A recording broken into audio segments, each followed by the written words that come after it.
Shalom. For every spiritual problem, there is a prophet meant for it. Until that prophet is located, you will never find solution. So, connect with your prophet today and unlock the purpose of your life. Shalom. Okorobịa dị mma, Master Prophet, the awakened one, ihe kwuru na-eme. Okorobịa dị mma, onye amụma Yahuwah, the great ya, ihe kwuru na-eme. Okorobịa dị mma, Biafra spiritual leader, the awakened one, ihe kwuru na-eme. Okorobịa dị mma, onye amụma Yahuwah, the great ya, ihe kwuru na-eme. Okorobịa dị mma, Master Prophet, aka na-agwọ ọrịa, ihe kwuru na-eme. Okorobịa dị mma, onye amụma Yahuwah, the great ya, anyị sokwa gị n'azụ. Okorobịa dị mma, Master Prophet, onye amụma Biafra, anyị sokwa gị n'azụ. Okorobịa dị mma, onye amụma Yahuwah, the great ya, ihe kwuru na-eme. Onye amụma Yahuwah, the great ya, the difference is clear. This is the Master Prophet Young Joshua Yahweh's, the awakened one of the Biafran people, the Biafran spiritual leader, the prophet and the founder of the new Igbo Biafran indigenous religion, Rufan. Ala Igbo na-agba aghara aghara. Ahụ onye oshi na onye egbu ara ọbara, ndị Igbo asị n'ọya ka anyị ga-eso. Ahụ onye okwu achị, hụ onye eziokwu, ha asị kpọta onye eziokwu ka egbuo ya. Ele onye okwu achị hụ n'ọya ka a ga-eso. Ịhụ onye ọgbụ ara ọbara n'ala Igbo now, as yes, he is indeed Chukwu, na Chukwu has appointed that idiot to be with them. Ala Igbo na-agbaghara aghara. This kind of attitude, onweho a people who nwere this mindset that have succeeded. Once upon a time, there was great Pharaoh, the most powerful man in the face of the earth. Kingdom that lasted, dynasty that lasted thousands and thousands of years. Egyptian dynasty was more than 100,000 years.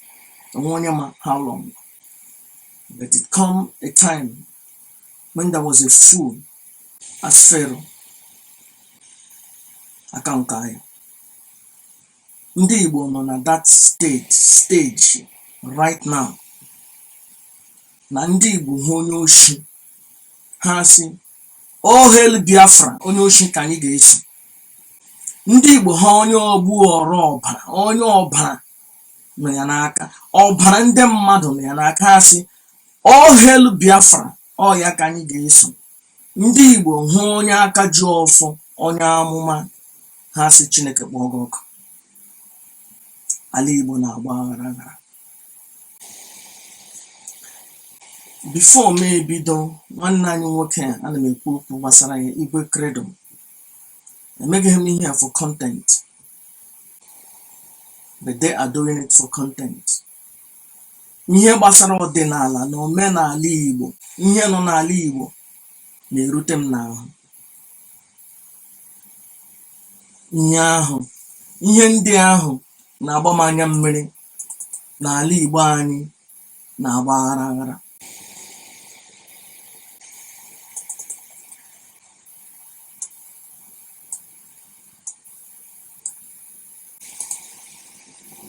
Gị ga-ajụ ajụjụ si Master Prophet, ọ gịnị mere ndị na-ege gị ntị ugbu a oruhu 1 million? Ọ gịnị mere oruhu 2000? Because I talked about Nnamdi Kanu as my in-law, and I don't want to be on the side of Chikedoziem or Simon Ekpa, because I know whatever they are doing, and they have nothing to do with Mazi Nnamdi Kanu. That's why you see majority of IPOB will not like to deal with me, but they will be happy if I'm on their side. So to hell with 10,000 or 20,000 viewers. But as Chukundi Igbo dị ndụ, okwu onye amụma na-ada n'ala, akọfecha ọ ga-adara n'anwụ. N'ụbọchị taa, ma 1000 ma 100 ma mmadụ abụọ na-ege onye amụma ntị, okwu a m na-ekwu taa ga-awụ ihe ewelite in 100 years. Onye m na-ekwuru okwu a welite in 100 years, I wished I listened to that man. And very soon, okwu a na-ekwu, onye ọbụla Chukwu chọrọ ka o rute, ọ ga-erute ya ntị. Ma o tekere 1 week or 1 month, ọ ga-erute ya ntị.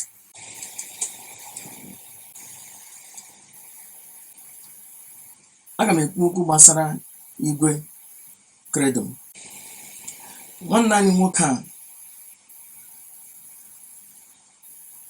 about 6 months ago, ahụrụ ya na ịntanetị, ngwa ọma akwa gbara ahụ hụna, were ọfọ pụta n'ezi na-akpọku mmụọ nọ n'ala Igbo, na-ege ya ntị. Gechaa ya ntị that time, mebido na-efolo ya, na-egere ihe ndị ọ na-ekwu. I was so happy. Later ma bịa hụ ya with ndị Nollywood, ha na act movie. Ma akwụsị ịdị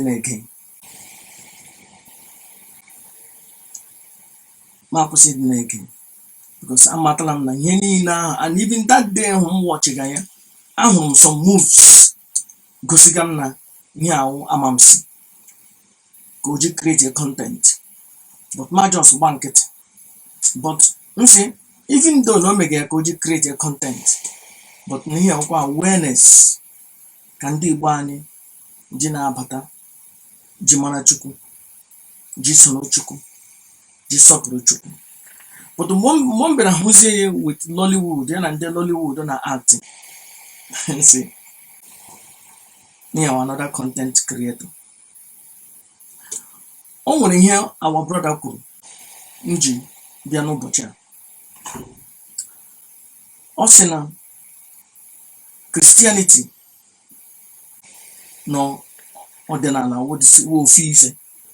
Ọ sị na ofu ife na ya na-agwa ndị mmadụ na Chukwu na ọ ya wụ osebụlụ ụwa, na osebụlụ ụwa niile, na ọ ya wụ onye kere ụwa niile, kere ndị ọcha, na ọdịnala, na ije chọọchị na ofu ife. I have to tell you that I watch na mgbe ọ na-akọwa certificate ya nwere, certificate niile ọ nwechara ya, ọgụ na akwụkwọ. But what you don't know, my little brother, mama for long, 24, 25, or 30, I tell him no really 35 years, or my son, at least matter here with 20 or 25 years. What you don't know is bigger than you.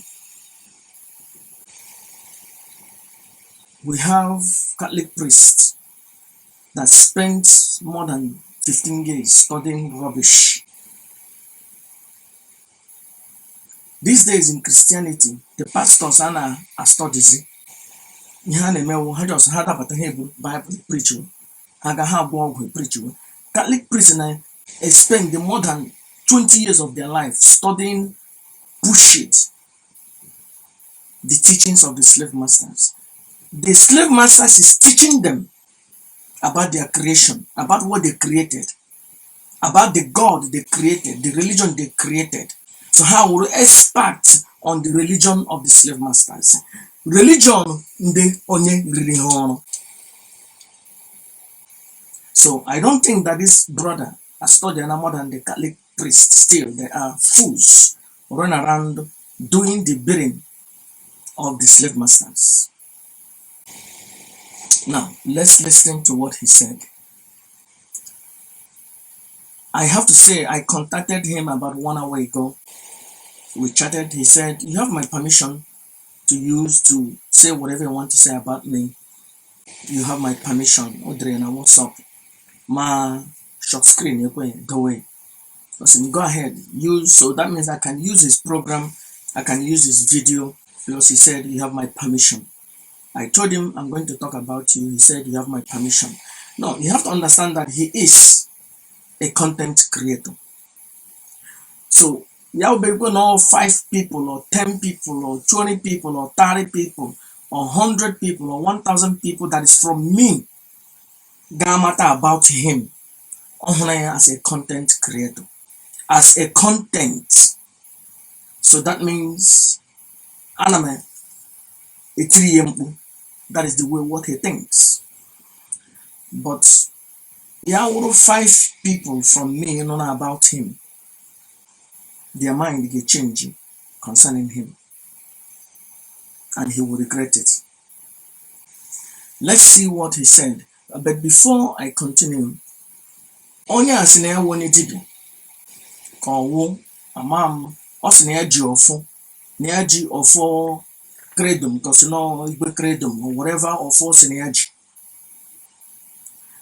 nwanyi ya muo nwa ya kporo nwanyi je na church je kpobata nwa ya na church si na nwanyi ya muru nwa na ya ga kpobata ya na church. So now Christianity not the wo vive. So this guy has done the work of Mbaka. And our people now those places, Anambra area, they now 80% of them negate Ganaga church. And Igwe Credo Tao Sunday one go church. Yes, Ogaga church. Because you are weak. You got a lot on your naga church. Brofo. Lord one, you gonna no gonna go with Jesus. Because you didn't serious with omenala. You are a content creator. You have no respect to the gods of the land. You are a content creator. Just like Okongo Dibia. See what Okongo Dibia is now. In our content creators. They don't really care. Content creator. Let's listen to this brother. Let's listen to what this brother said. Onye sinya wonya aka jofu. Onye gara na mmiri na akpoko mmụọ mmiri na ewere kai na enye mmụọ mmiri enye snap ekwu okwu. Nwanyi amụọ nwa ya kpọrọ ya gaa na church. Ga-eme baptism. Ya mere nwa ya baptism. Onye dibia ọkpọrọ nwa ya je kuba ya. Ga mere ya abụ, ga yibere ya abụ. Ga kpojere ya ofu okenye nọ n'ala nna ya. Ya je kpọrọ ya je kubara ya na arụ. Arụ. Catholic Church, Christianity wa arụ. These brothers near Igwe Credo. The last time I checked, because near when a certificate brief, or church one day, only healing. But what you don't know is bigger than you. They are working the one that you are a blind. You are one-eyed man among the blind. What you don't know is bigger than you. The last time I checked, King James in 1613 confessed. Ghana ya Google. King James 16:13. The king mere instruct ka ede the Bible, ka a copy the Bible. Ọ sị na ya na-akpụ ntụnye na ya na-ara nwoke, na Jesus ihe kwuru okwu ya na-arakwa nwoke. Now the story of Jesus said about it, no, a story onye na-ara nwoke. So if you want to remove me as king, na ihe megewu ihe Jesus mere. Na Jesus nwere John, na ya nwere I think Edward or Edwin. So Jesus na-ara nwoke. King James dere Bible na-ara nwoke. Gwanụ Igwe Credo si ya ọ study na nwere certificate ihe niile, but ọma the history of Christianity, and see ya focus on na Nollywood and hapụ omenala. Let's listen to what he has to say. Let's play number one. Because on his permission, that's why some of his video will be open. But man permission, each you work with here na the video. So approval, permission, then let's just listen what he has to say. He said that Chukwu no Chukwu kere ụwa. No Chukwu kere ife niile, no Chukwu kere ụwa niile. No ofu Chukwu ka anyị na-efe. Anyị na-efe ofu Chukwu. Chukwu naanị ke ndị Igbo. Ewu kambia. Chukwu naanị ke ndị Igbo. In the beginning, ije in the book of Amenimope, nga ha gara zụrụ ihe a sị na Moses dere. The daughter of Amen-Ra edere n'akwụkwọ. That book, that understanding has been there more than 40,000 years.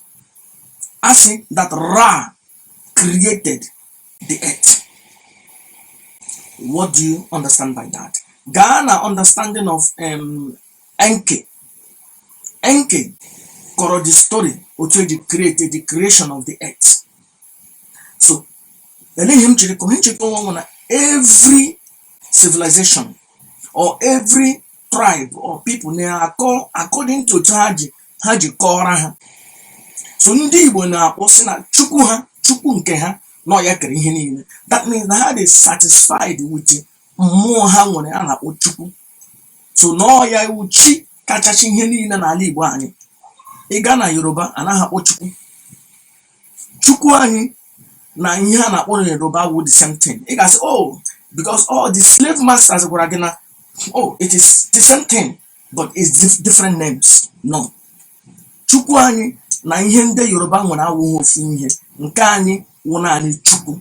Chukwu nke ndị Igbo. Chukwu awụghị nke ndị Awụsa. Chukwu awụghị nke ndị Yoruba. Chukwu awụghị nke ndị ọcha. Jizọs awụghị nwa Chukwu. Jizọs wa arụ nwoke na-ara nwoke. Story ndị ọcha kọrọ ejiri anyị ọrụ. Igwe Credo si n'iberibe pụta.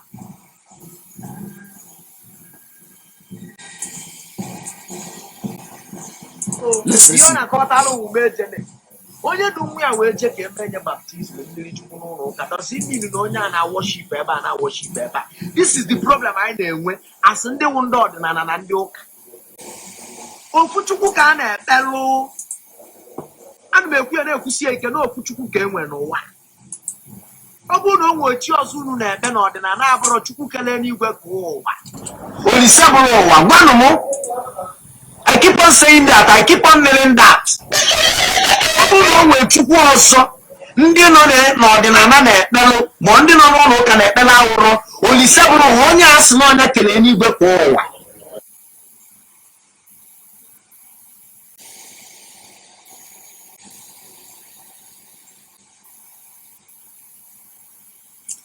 You have to understand, this guy na-akọ akụkọ otu ndị ọcha ji kọwara ya ihe.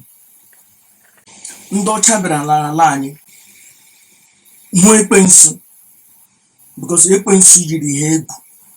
Ha sị na ekwensu ga-awụ mmụọ ọjọọ. Na ha nwere understanding of ihe a na-akpọ devil, Satan. Devil and Satan our understanding. Oshala bekebe. So agwa na nke wu chukwu, that's a chi kachasi ihe niile. That means mmụọ niile enwere n'ala Igbo na ọ ya dị in charge of mmụọ niile. I say, hey, then that is equivalent to what we call God. God, and when you hear God, God, God will just on the what like here about Mr. Mazi, brother, governor, king. It is a title. God, I won't anything. You can't just oh God or something shinelu or shinala, because it's just a title. Makanunde China na where God. The number of Chinese citizens, Chinese car, half of na European in Europe, and all the Europeans with this understanding God. So God who European concept, and God is a title. So now, Chukwu anyị wụ naanị nke ndị Igbo na-awụ nke ndị ọcha. So ndị ọcha bịara hụ Ekwensu mighty God of war si na onye ọjọọ. So ugbu a na onye ọbụla sị iwe Ekwensu, iwe onye ọjọọ, iwe Ekwensu, iwe onye ọjọọ. But chefuo na Ekwensu wụ mmụọ na-aga ọgụ, mmụọ na-alụ ọgụ, a na-akpọ ya aha ọjọọ. So Igwe Credo na-agwa anyị sị na maka na ya kpọrọ na nwa ya nwoke jee chọọchị, lekwa onye aka ji ọfụ, onye aka ji ọfụ nọ n'ọdịnala maka ọ lụrụ nwaanyị na-anọghị na ihe ọ na-eme. So nwaanyị ya eduru ya, ha eje chọọchị jee kpọrọ nwa ha, kuba nwa ha na chọọchị, na eje kpọrọ nwa ya ga-eme ya mmiri chukwu na ebe. Gịnị mere kpọrọ ha ya jee na mmiri ahụ ị na-aga aga ọfụ, eni dị gara na mmiri nga ahụ ọzọ ma mmịwọta ga-apịa gị ihe, Chineke akpọ gị ọkụ. Gịnị mere kpọrọ hụ nwa gị jee na mmiri, kuru mmiri nga ahụ fee ya n'isi, asọ onye aka ji ọfụ no ga-eje na chọọchị? Christianity waru, Catholic Church waru. You have to understand in the beginning, Catholic Church we are at one night,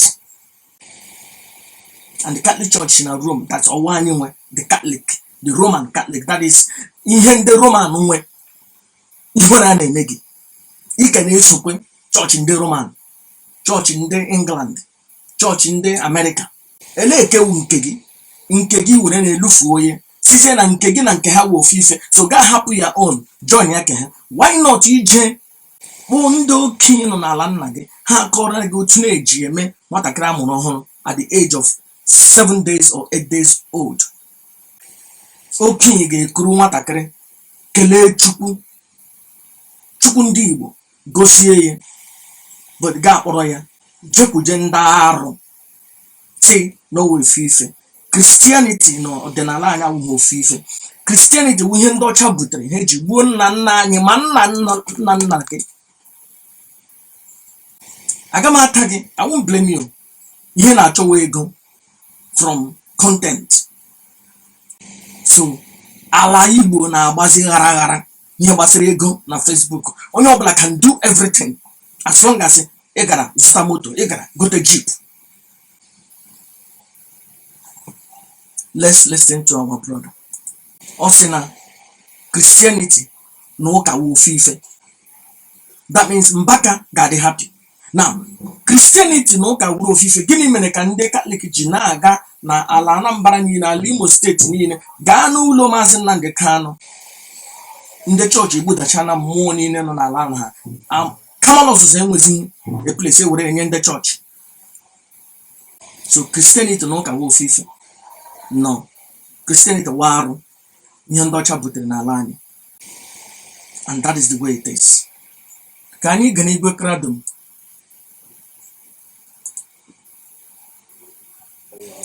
Let's listen to Igwe Credo. Ke mmadụ iwedezi mgbe jụọ isi ike ibe ya eme mmadụ gbacha nkwụ, gbacha mmecha ego ọgba nkwụ, ọgbacha nkwụ o mee wedding. Ị ma na etu ihe nọkịta na gị na nwunye ya travel out, ọnwụ na ị wetara a recognized. Ụfọdụ ndị ọdịnala si eje court marriage. Court marriage anyị na-ekwu okwu ọrọzi Baịbụl ka anyị eji wee sụwe otu. Na ị na-anụda ka ibe anyị na-eme dị ya apụta ndị na-agụrụ akwụkwọ enwere fundamental education abịa na-ajụgheri m ajụjụ na-asị m ihe na ihe na what do you know ị na-akọ if you don't ije gbata nkwụ nwata nwaanyị ọnwụ na ị nwere a certified certificate and you want to travel out with the girl, they will not give you visa. They will not grant you visa. It's either the email again court marriage or nije gba akwụkwọ ụka adịgo recognize enyego that certificate to issue marriage certificate to people gbara akwụkwọ which na court na recognize ya immigration na recognize ya visa na ndị na-enye visa na recognize ya onye a na-agwa iwe akịta akwụkwọ the same person ihe eje gba akwụkwọ ma the same person ihe eje mee court marriage ma ọ chọọ ime travel duru nwunye pụọ outside country gba nkwụ nwaanyị mee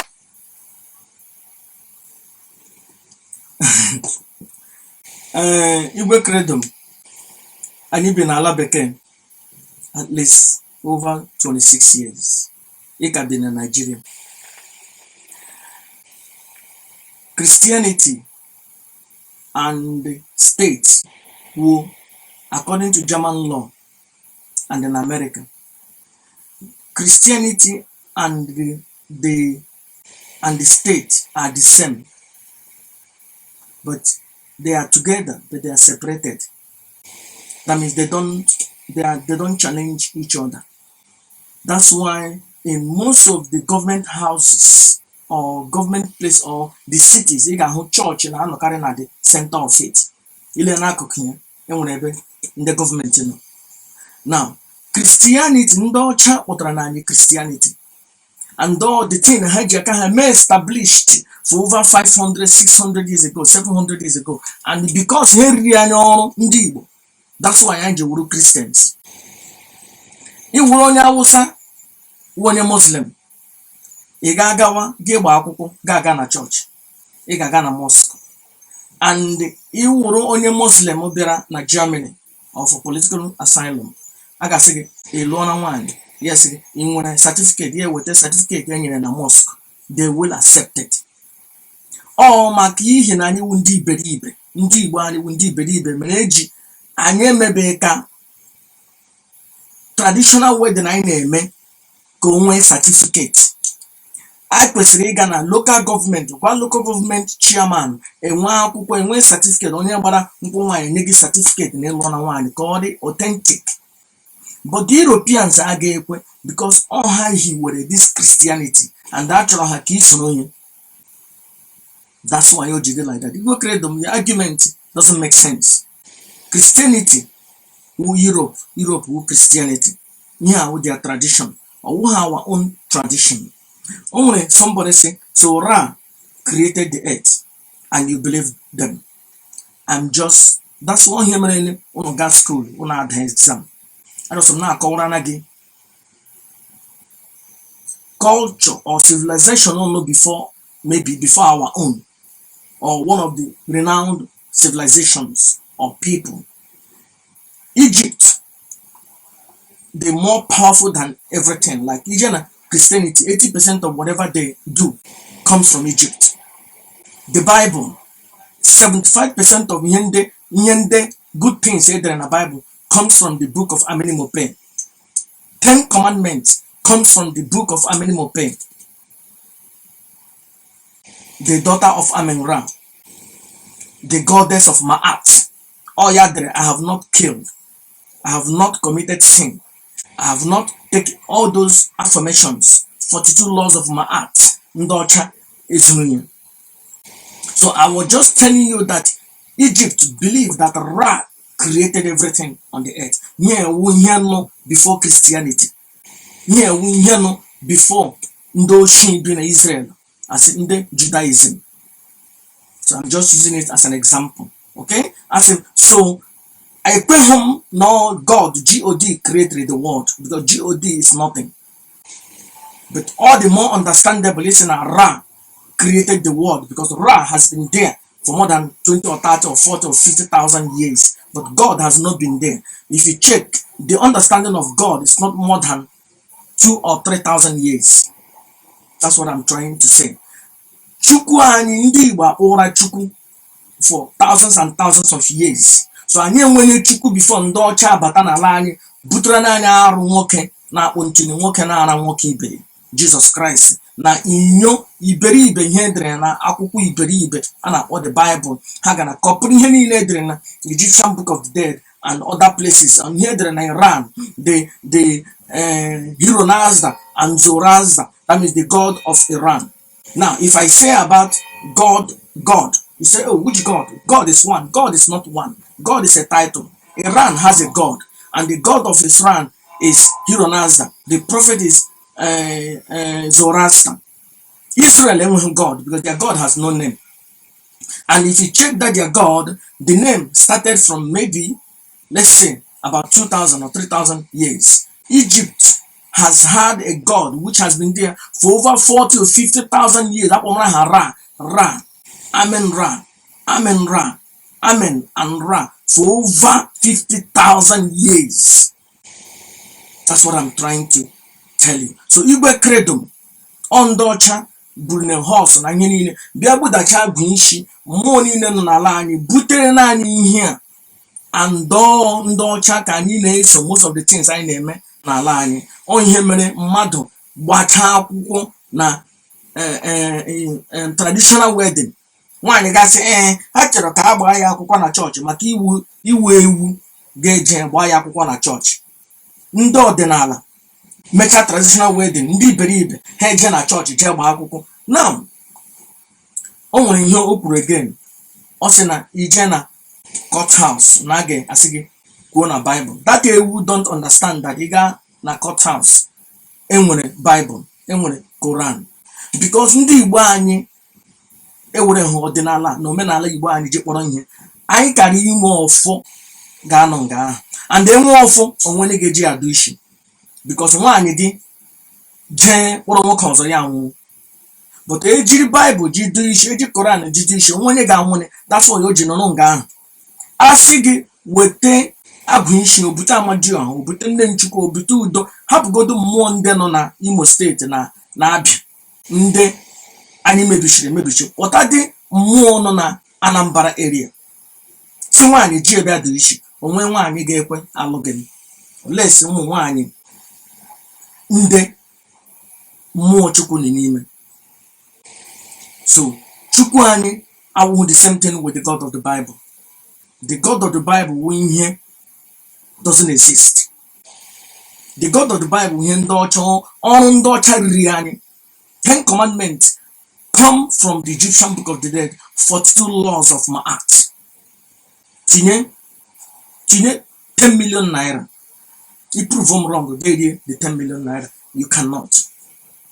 Ongahasi bute.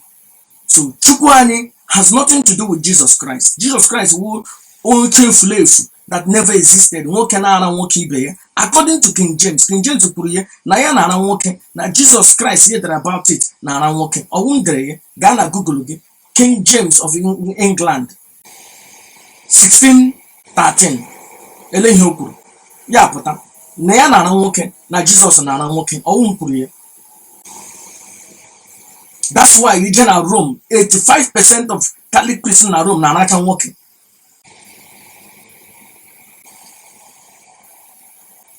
Now let's listen to Igwe Credo.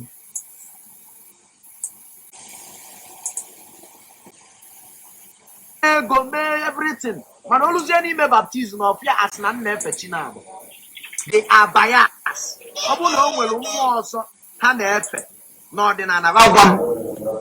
Anọrọ m ajọ otu ime m believe na nwere ite ọjị kpọnte Chukwu Olise bụrụ wee kelee n'igwe ka ụwa.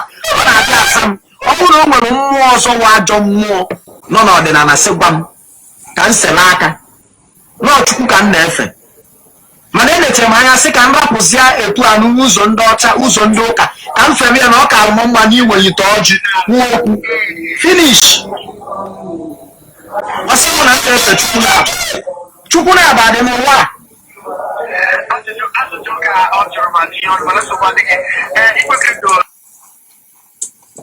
You see, Igwe Credo na amadi ihe o believe. Igwe Credo is confused. Now, Chukwu nwụna dịka ndị Igbo. Before ndị ọcha eburu horse na mma na sheep bịa n'ala anyị. Anyị enwere Chukwu, anyị enwere ekwensu. N'ala Igbo akwụkwọ na Anambra area enwere ndị ụmụ ekwensu. So maka akpọrọ ha ụmụ ekwensu agwụha ndị ọjọọ, mba, ọ ụmụ the god of war.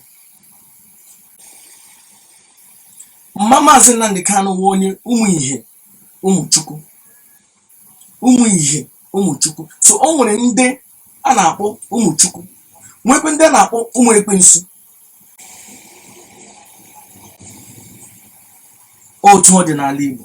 So let's listen to what he said again. Ọ sị na onye ọbụla nwere ya, ọ na enwere Chukwu abụọ na-agwa ya no, otu Chukwu ka enwere. And Chukwu naanị ke ndị Igbo. Chukwu awụhụ ke ndị ọcha, Chukwu awụhụ ke ndị Hausa, Chukwu awụhụ ke ndị Yoruba, Chukwu awụhụ ke ndị Ijo, Chukwu awụhụ ke ndị Rome, Chukwu awụhụ ke ndị German, Chukwu awụhụ ke ndị Italian, Chukwu awụhụ ke ndị Scandinavia.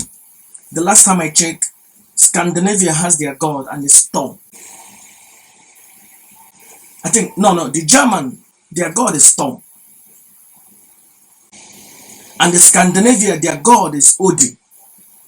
But ekpochapụchana ihe niile, and when you use the name of Odin, and when you use the name of Thor, here they use God. But at the end of the day, their God no ancient, maybe on 5,000 years or 10,000 years or 50,000 years in that land. I hear what Thor, I hear Odin. But here they use now the one who polished God. God means nothing. God can be anybody, anything. N'ala Igbo anyị, nke anyị wu Chukwu. Chukwu awụ ya kere ndị ọcha, Chukwu awụ ya kere Italian. Ndị Igbo believed na nke anyị kachasị ihe niile. No chi nke anyị, chi nke kara ibe anyị. Mgbe ndị Igbo gbara ọsọ chi ebe ha shi gbabata ihe, ha gbapụta etu Chukwu. Chukwu akpọkọta ezumezu ya na mmụọ niile na-ara ndụ. Anyị na Chukwu anwe ọgbụgba ndụ. Onye mere ndị Igbo na-eji asị onye ewu Chidebere, onye ewu Chibụzọ, onye ewu Chinedum, onye ewu Chinaza, onye ewu Chekekeke, because anyị si na anyị ewere n'aha Chukwu anyị gbakọtara ji ehibe isi. Na ala dị iche iche n'Afrịka enwere ha mmụọ ha na-eso. Mmụọ ha wụ naanị nke ha, ọwụghị nke anyị. Enweghị universal mmụọ ebe ọ bụ ije all the same thing. Chukwu wụ naanị ke ndị Igbo. Igwe Credo, Chukwu wụ naanị ke ndị Igbo. What you don't know is bigger than you. Ị nwere certificates buru ibu, but na this one it hana. Focus on Nollywood. You should be ashamed of yourself. Ịkpọrọ nwe your first nwe mo as onye aka ji ọfụ na niile wụrụ ọjị ga ogo Chukwu. Fine, it's a good thing. But Chukwu nke anyị ọwụhụ Chukwu Mbaka, ọwụhụ Chukwu Ebuka Obi. Ihe ndị Catholic Church na-eso, anaghị eso Chukwu, ihe na-eso Jizọs na-ara nwoke. Ihe Catholic Church na Christianity na-eso God of the Bible, onye oshi na-ara nwaanyị onye ọzọ, kpọrọ na nwaanyị onye ọzọ lagoro n'eluigwe, gara zụrụ ihe edere na 42 laws of my acts. That's the God of the Bible. Doesn't exist. Sim Chukwu no. Ihe ndị ọcha, ihe ndị Christians na-efe wu God, the God of the Bible. That God of the Bible wu onye oshi, efulefu na-ara nwaanyị onye ọzọ. Efulefu gburu thousands and thousands and thousands of our people. Shindocha, go and kill them. Go and wipe out the Namibia, the Nubians, the Jobusite, the Parasite, the Alasite. See her, that Halasite, Parasite, eligible African name. Mata that Abaragope. Ihani Maunani, the Nubians. Elen Debi after Egypt. Ndoji niile warriors families niile ele ndị gburu ha ni asị ya go and kill the Jebusite, Fedicite, Podicite, Parasite, Paraxite, Pocosite. Iche na enwere ndị a na-akpọ Jebusite and Parasite. No, this is what they call them. Ele their original name. Ha gwaghị original name aga amata na Chineke ndị egbuo naanị. The God of the Bible wụ onye oshi. The God of the Bible na-ara nwaanyị onye ọzọ. The God of the Bible wụ onye okwu ashi.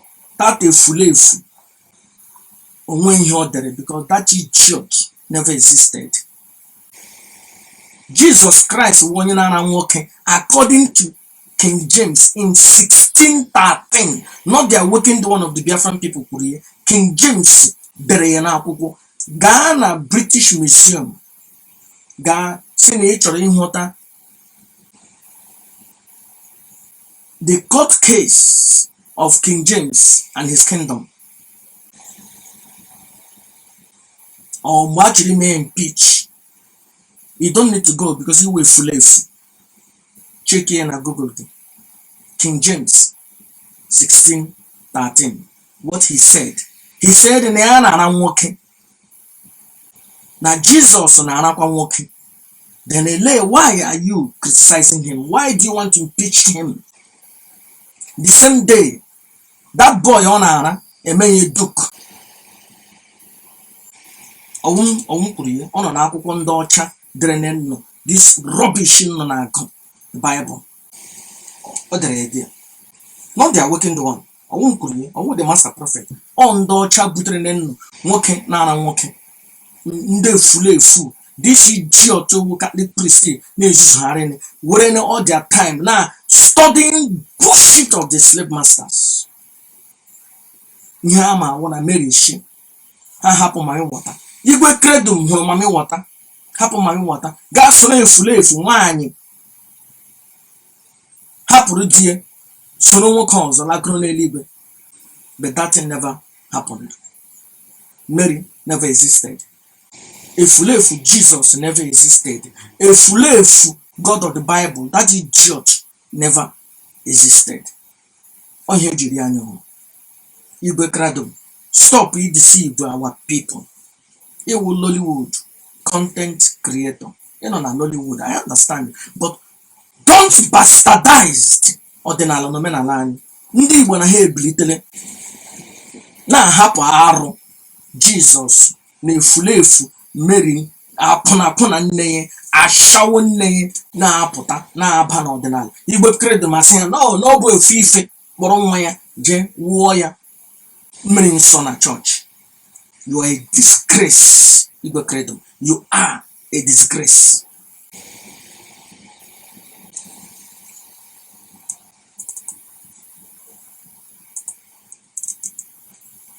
Go mee everything. Mana oluzie n'ime baptism of ya as na na-efe Chinabụ. They are bias. Ọ bụrụ na o nwere mmụọ ọzọ ha na-efe n'ọdịnala gwa m.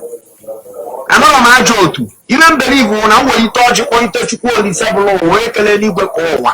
Ọ na-aka asa m. Ọ bụrụ na o nwere mmụọ ọzọ nwa ajọ mmụọ nọ n'ọdịnala sị gwa m ka m sele aka. Nọọ Chukwu ka m na-efe.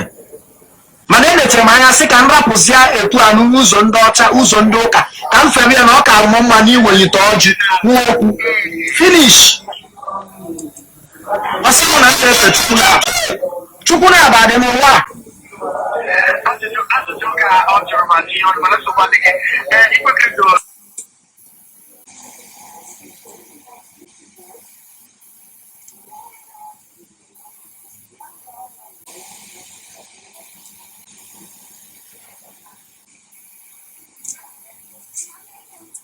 Igwe Credo naanị otu Chukwu ka anyị nwere nna asị ebinye nwatakịrị mmiri ya ga-asa ahụ n'afọ n'afọ.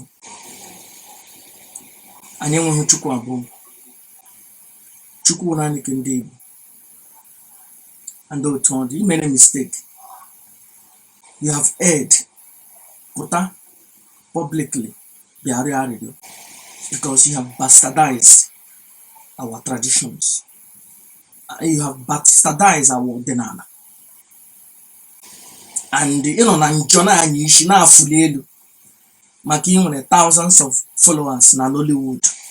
Thank you. The Catholic Church will be happy. This idiot or Reverend Father, he will be happy because he happy more. Be as slow if you working now. Jesus Christ, you are a disgrace. You are a disgrace. Oh, G. Kejina Bokuchuku. I'm one day in Germany. Nsem kwa Amadioha nna m. See Amadioha. Amadima aha ya that time. See ela aha mmụọ nọ n'ala nna m. But ama m ebe ahụ ebe mmụọ ahụ nọ. Nsi ele mmụọ nọ n'ala nna m ya agwa m aha ya. Si m n'ọjị ka m ga-eji agwa ya okwu na ya ga-anọ. Ọwa ọjị ka eji na-agwa Chukwu okwu. Iruo n'ala Igbo ala ndị ojii dị iche iche ọjị ka ha na-eji agwa Chukwu okwu. Mmụọ nke ha nke anyị wụ Chukwu nke ha wụ ihe ndị ọzọ dị iche iche. Ndị ọcha a na-eji ọjị agwa ka ha okwu nwere ihe ọzọ ha na-eji nke ndị ọcha dị iche nke anyị dịkwa n'iche. Igwe Credo Igwe Credo Igwe Credo akpọna m gị ugboro ole. Wepụ aka enwe n'ofe. Ọdịnala anyị nke anyị wụ nke anyị nke ndị ọcha wụ nke ndị ọcha. Maka ihi na ọ dị accepted in all the European world na gị weta marriage certificate and na Nigeria ndị Igbo dị beribe. Iruo na courthouse enwere Quran and the Bible. Ndị ọdịnala Igbo all just because of this iberibe ị na-eme. Ndị dibịa Igbo agbakọgọba aka sị ka enweta ofu ihe ọ akwụkwọ a ga na-edome na courthouse asị ihe gị ebe ọ weta ofu osisi ọ nyere ka ọfọ dome na courthouse. Ndị ọdịnala bịa eji doo ha n'iyi. Iche na m chi ije ịlụ nwaanyị na courthouse again na aga m asị ya weta Bible. Aga m asị ya mba. Ha weta Quran amasị ya mba. Amasị ya na I'm a traditional man. So I will swear in the name of my God. Period. And they will accept it. I can't have force some swear with the Bible. Well, I have done it before. I didn't swear with the Bible. I said, no. I am not a Christian. I can't swear with the Bible. Hey, what the Bible? Omenala bekee. Let's listen to this comedian. Yeah, was the first time I went to this comedian. Lekwe ihe Okongo dibịa na-eme in the name of content. You are not the last. You are not the first, and you are not going to be the last. But to Chukwu anyị, ọdịnala anyị ga na-aga. And a ga-enwe ndị ga-akwụsiri ike. And it will not be like you. Let's see what this boy did with akwa ọkụkọ. Ọ zụrụ moto, which I'm happy for him. Gba akwa ọkụkọ ka akwa ọkụkọ goziri ya moto. Akwa ọkụkọ akpọkọcha ihe niile gọcha ọfụ. But enwekwara onye ọzọ Igwe Credo dọwere dị ya gọrọ ọfụ. Say in Jesus' name. You see how these people bastardize our Chukwu and our culture, our ọdịnala, our omenala. Let's listen to this.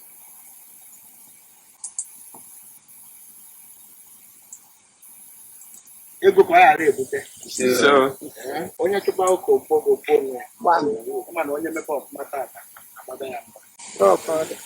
As na nwata buru agwụ buru ilo. N'ego dị na agwa na-ebi nwata. Ma mos na nwata buru si agwụ na nke ikpeazụ buru ego. Buru ndụ. N'ọtọcha m ụta na mmụ dịrị enwere ego.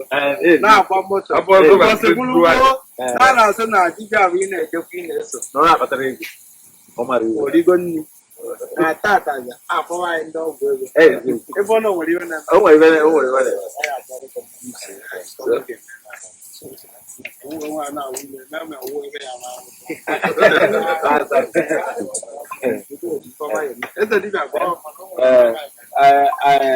Nigeria ekele m unu.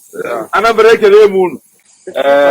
onye na-amụrụ okwu ekwu asịgo na ibi eke kwụsịrị eke moto bụ ibe ọma ka ọ bụ o egburu igwe ọbụla n'ezi okporo ụzọ erubere ezi ọganihu abụ nke ya nwaanyị gotere moto ibe ọma ka ya eji ọkụ mmadụ a na-enwe ọkwụ nwee ọka ọgọma na-emere ihe na onye ọbụ ya ozi ọmụ nwoke sa bụrụ na ọkụzụ anyị bụ ya ọ nọbụsịrị 20 years obere ka igwe nwaanyị ma mụ na ya bụ ibe m 4 years mana ọ pụtara ọgbọ m so n'ibe m ji kwuo bụ na akwa na ọdụ kọblọkụ bụkọrọ ọga nke ọbụ mgbe sị na ekpere ekpere moto etu anyị bụ Anambra na Naijiria na-ebe ejiri aka Naijiria ekele m unu Naijiria ekele m unu ekpere ụzọ eberi n'aba Jizọs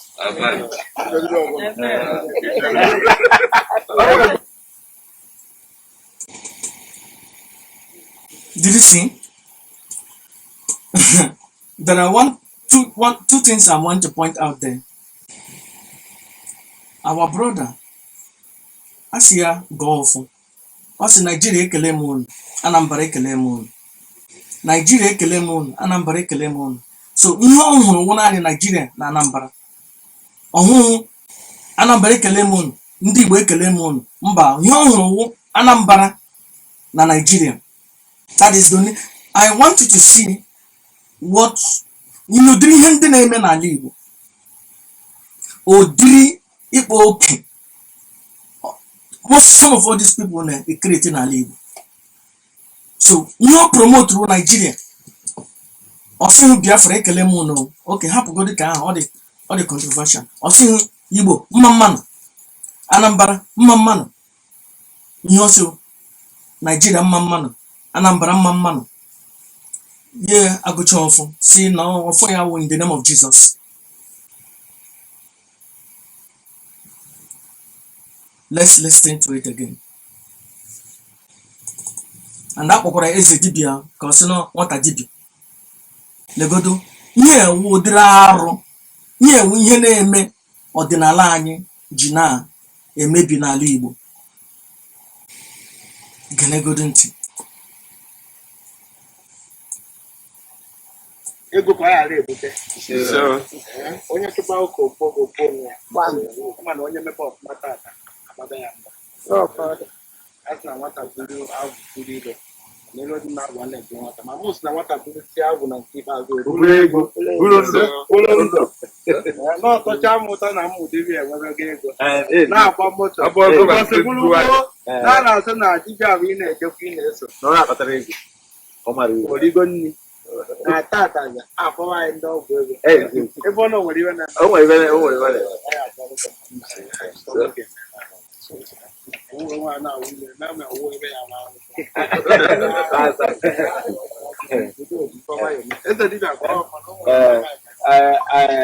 Naijiria ekele m unu Anambra ekele m unu onye na-amụrụ okwu ekwu asịgo na ibi eke kwụsịrị eke Eze dibịa o egburu Nigeria ekele m unu Anambra ekele m unu so ọ gwụla ahụ ihe ọ hụrụ nwụ naanị Anambra na Nigeria ihe bụ nsogbu anyị nwere n'ala Igbo. Mmadụ a na-enwe nwe ọka ọgọma na-emere ihe na onye ọbụ ya ozi ọmụ nwoke sa bụrụ na ọkụzụ anyị bụ ya ọ nọbụsịrị 20 years obere ka igwe nwaanyị ma mụ na ya bụ ibe m 4 years mana ọ pụtara ọgbọ m so n'ibe m ji kwuo bụ na akwa na ọdụ kọblọkụ bụkọrọ ọga nke ọbụ mgbe sị na ekpere ekpere moto etu anyị bụ Anambra na Naijiria na-ebe ejiri aka Naijiria ekele m unu Naijiria ekele m unu ekpere ụzọ eberi n'aba Jizọs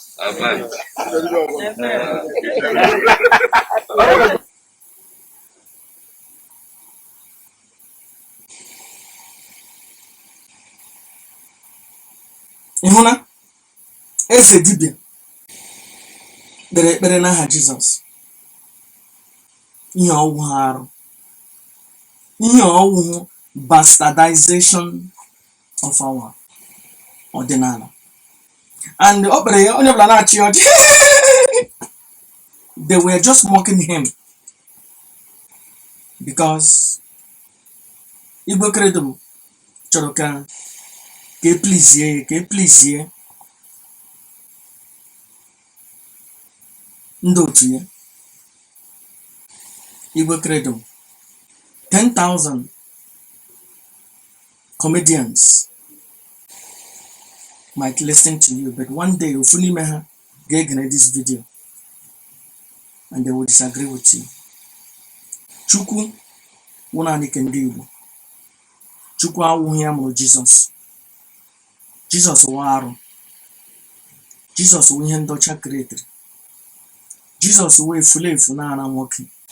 Not according to the awakening the one of the Biafran people. According to King James. King James kwuru owu kwuru King James dere na arụ Bible kwuru na ya na ara nwoke in 1613.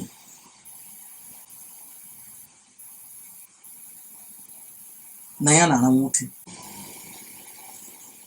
Na Jesus na arakwa nwoke. So ele ihe mere na unu ji chọọ ịchụpụ ya n'ọkwa maka ihe na ya na ara nwoke. Na Jesus na onwe ya arakwara nwoke. So Jesus ndị ọcha, according to King James Bible, according to King James, say na Jesus nwara nwoke. So Jesus awụghị nwa Chineke. Jesus awụghị ọkpara Chineke. Chineke enweghị ọkpara. Chineke awụghị mmadụ. Chineke edurughị somewhere n'eluigwe. Chineke mmụọ, Chukwu mmụọ. This concept of no nwere oche somebody durune ihe ndị ọcha kụziri n'anyị. Na Chineke durune somewhere n'elu. Ihe ewu bastardization of our ọdịnala. Bụ ndị ọcha batara a na-ewetezi ihe anyị sị a na-ahụzi Chineke asị nna n'nwoke nwere ihe. Chukwu mmụọ. Well, ya obedikwa nwoke but Chukwu mmụọ. O duruhu n'oche. Mmụọ a na-eduru n'oche. Mmụọ na-efegharị efegharị. Onwe nke o duru na jiri mkpara n'aka. Mary akwụna anọ ya by the side. Ọkpara ya na ara nwoke anọ ya by the side. Ihe ahụ the bastardization ndị ọcha wetara iji bute arụ, iji mee anyị ka anyị wuru ndị iberibe for a long time. Eze dibịa si Nigeria kelenu, Anambra kelenu, o cheteghị Igbo. Kwuchụọ ihe ọ ga-ekwu, o cheteghị Chukwu, o cheteghị mmụọ ji ọfọ ya, o cheteghị ndị mmiri, o cheteghị nne Chukwu. Ya sị Jesus Christ. Ị hụ n'otu some of this idiot ji ọfọ. This idiot, some of them ndị dibịa ji na-edestroy ala Igbo anyị. Akwa ọkụkọ gọrọ ọfọma mara mma. Onye ọbụla shi ise, mụ na onwe m shi ise. But that ewu asị na ekpere ihe ọfọ ya gọrọ na ekwuru in the name of Jesus Christ. Onye ọbụla mụọ ya agba. They know that ihe okwu ga-enweghị isi. But ihe awụ ihe na-aga into the psyche of our people. Onye na-eji eri ha ọrụ. Ima how many Catholic church or Catholic priest na-achọrọ na Igwe Credo m ego ya na promote this bullshit.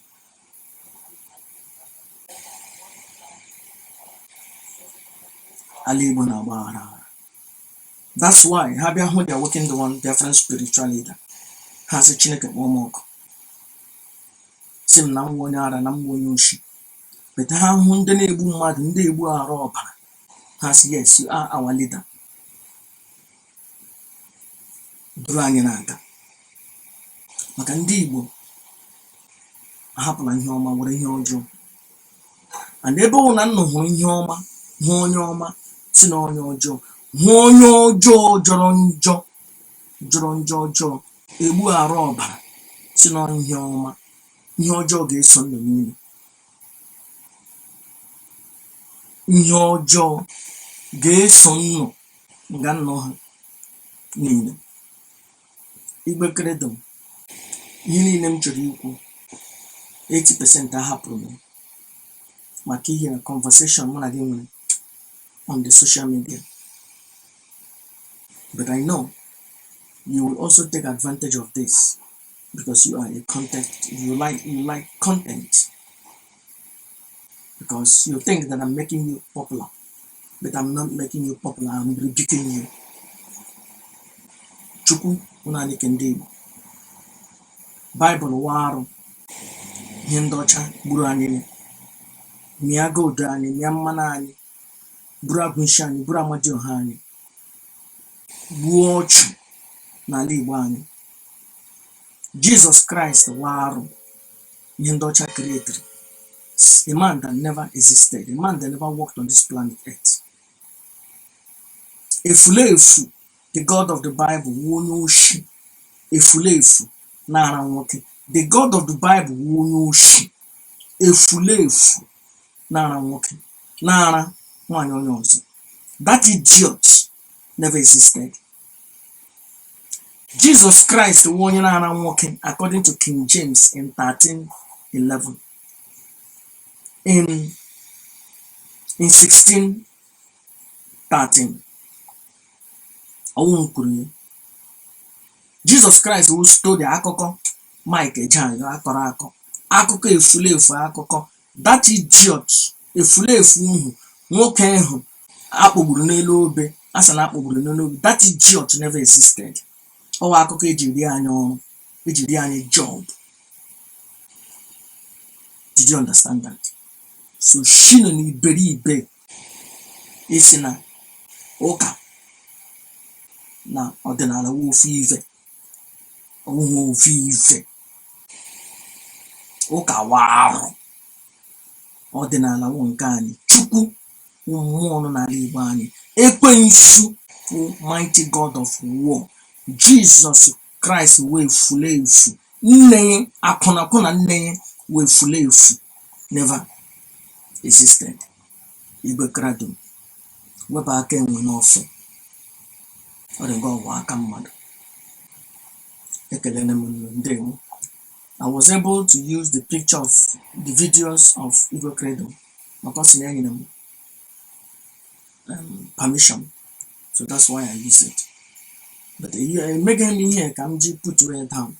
Make me here, come pushing. Ka destroy our youth, their mind and their brain. No ka na Chukwu ofife. Chukwu na nke anyị nke ndị Igbo anyị. Ihe ndị ọcha butere warụ, Jizọs warụ, Mary warụ, Baịbụl ha warụ. Efulefu ndị priest ha wụ ndị iberibe hapụrụ agụnchi n'ala nna ha, nwaji ọha n'ala nna ha, mmụọ nọ n'ala nna ha, udo nne m Chukwu arụsị Ọkịja, mmụọ nọ n'ala Igbo anyị gaa na study efulefu ihe ndị iberibe their slave masters kuchiri ha. They need to be ashamed of themselves. Like Ebuka Obi na Mbaka ndị iberibe. They need to be ashamed of their stupidity. Chineke, ala Igbo na-agbaghara. Ala Igbo na-agbaghara. Ndewo mama. Let me bring Divine Mother to sing.